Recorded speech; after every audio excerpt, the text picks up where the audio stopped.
आषाढी वारीसाठी संत श्री तुकाराम महाराज पालखी सोहळा आज पंढरपूरकडे प्रस्थान ठेवतोय।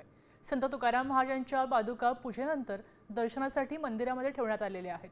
तर यावेळी संत तुकाराम महाराजांचे वंशज रामभाऊ मोरे यांनी पादुकांचं दर्शन घेतलंय आणि त्यानंतर विठ्ठलाच्या मूर्तीवरून अगदी प्रेमानं हात फिरवले। यावेळी त्यांच्या डोळ्यामध्ये अश्रूही आले होते। दरम्यान दुपारी 2:30 वाजता पालखी देहूतून मुख्य देऊळवाड्यापासून पंढरपूरकडे निघणार आहे।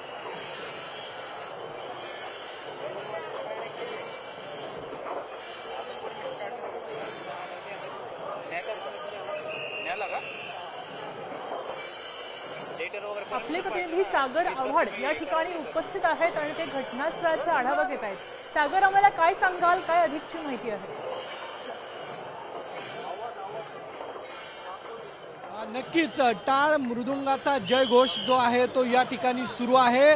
त्याचबरोबर वारकरी महिला ज्या आहेत त्या या ठिकाणी फुगडी खेळतात आणि एक वारकऱ्यांना एक मोठा दिलासा दिंड्यांना मिळालेला आहे, तो म्हणजे राज्य सरकारने 109 दिंड्यांना काही पैसे जे आहेत ते आज दुपारपर्यंत जमा करण्याचे आदेश जे आहेत ते दिलेले आहेत। काही वारकरी आपल्याबरोबर आहेत। अक्षय महाराज, काय सांगाल, या सोहळ्याचं वर्णन कसं कराल? आता लोक फुगडी खेळतात, टाळ मृदुंगाचा जयघोष सुरू। खरं तर महाराष्ट्राचं एक सांस्कृतिक परंपरा अर्थात वारी आहे। वारकऱ्यांचा प्राण महाराष्ट्राच्या आराध्य पांडुरंगाच्या दिशेने आधी लाखो वारकरी चालले आहेत आणि विशेष म्हणजे आज हे सगळे वारकरी प्रचंड प्रसन्न आहेत, कारण की राज्य सरकारने मागच्या वर्षी तत्कालीन मुख्यमंत्री एकनाथ शिंदे यांच्या माध्यमातून प्रत्येक दिंडीला 20,000 रुपये निधी दिला होता।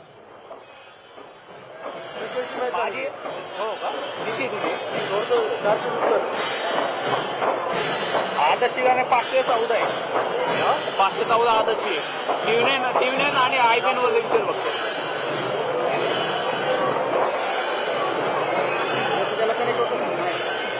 हे पंढरपूरसाठी 10 कोटी रुपये दिले, आपल्यासाठी जे जे लागेल ते देण्याकरता ही भारत आणि शिवसेना भाजपचे जे सरकार आहे ते पूर्ण तत्पर आहे।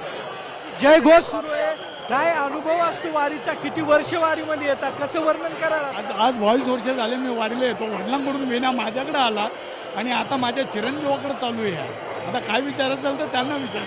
परंपरा चालू, परंपरा चालत आली वडिलांकडून आता माझ्याकडे येते आणि त्यानंतर माझ्या मुलाकडे जाते। मुलगा माझा देव संस्थानला या सनातन धर्माचं शिक्षण घेण्यासाठी ठेवलेलं आहे।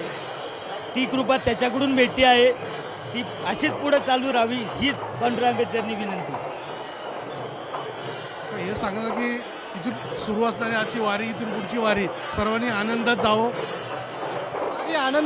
असं आपण जर बघितलं तर या ठिकाणी वारी जी आहे, अनेक दिंड्या ज्या आहेत त्या मंदिरामध्ये सध्या प्रदक्षिणा मारतात। किती वर्षापासून तुम्ही वारीत येता या ठिकाणी फुगडी?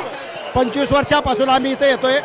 ज्या लोकांनी वर्षानुवर्ष पायीदिंडी केली पण आता काही आजार झाले, गुडघेदुखी आहे, कंबर दुखी आहे आणि चालणं होत नाही, अशा लोकांना आम्ही 150 लोकांना घेऊन आम्ही दर मुक्काम करत देहूवरून पंढरपुरापर्यंत जातो आणि अशी यांची हे सगळे सिनियर लोक आहेत ज्यांना चालणं होत नाही, अशा लोकांची आमची दिंडी आहे ज्येष्ठ नागरिक सेवा मंडळ सुतारवाडी। नक्की आपण जर बघितलं तर किती वर्षापासून येतात आजी वारी? काय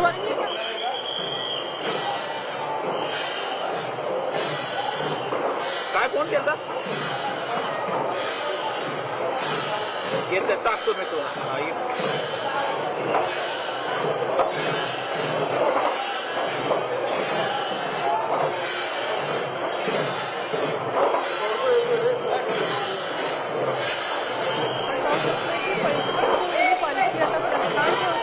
सगळे वारकरी आनंदात दिसत आहेत।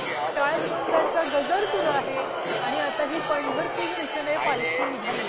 फुलांनी सजवलेली ही पालखी आपण पाहू शकतोय। अनेक बहिणी, वारकरी बहिणी या पालखीजवळ नमन करण्यासाठी, पादुकांचं दर्शन घेण्यासाठी जमलेले आहेत। वारकरी सगळे टाळ मृदुंगाच्या गजरामध्ये आहेत।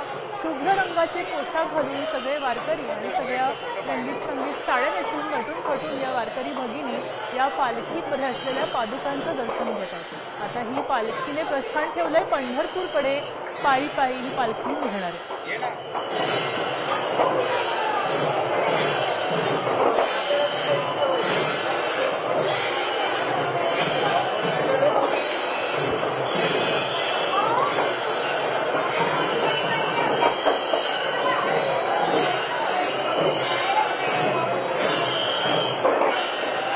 कसा घ्यायचा? सर वाईट फुल स्पीड हा बस क्वालिटी पता नाही होते ना लेफ्ट हँड हा बस नाही येतो मग हे येतो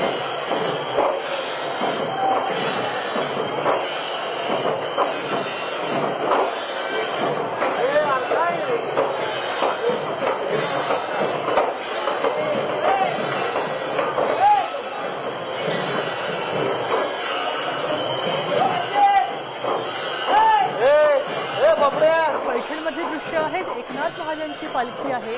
आज संध्याकाळी ही पालखी प्रस्थान करणार आहे. मात्र त्याआधी पैठणमधल्या सगळ्या भाविकांनी जे वारीला जाऊ शकत नाहीये ते सगळे वारकरी प्रस्थानापूर्वी या पालखीत या पादुकांचं दर्शन घेण्यासाठी जमलेले आहेत. मोठी गर्दी पाहू शकतोय आपण.